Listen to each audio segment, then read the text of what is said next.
शिव शिव शंकरा शिव शिव शंकरा शिव शिव शंकरा शिव शिव शंकरा शिव शिव शंकरा नमः शिवाय शिव शिव शंकरा।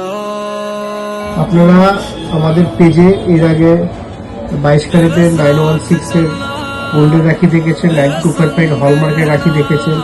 তারপরে এটা হচ্ছে আমাদের ডায়মন্ডের রাখি স্টক হলো, যার ওয়েট আছে 780 মিলি, 6 ডায়মন্ড দিয়ে ওম মোটিভের মধ্যে। খুব সুন্দর ইউনিক একদম লাগছে। আপনারা ভিজিট করতে পারেন এবং দেখতেও পারেন।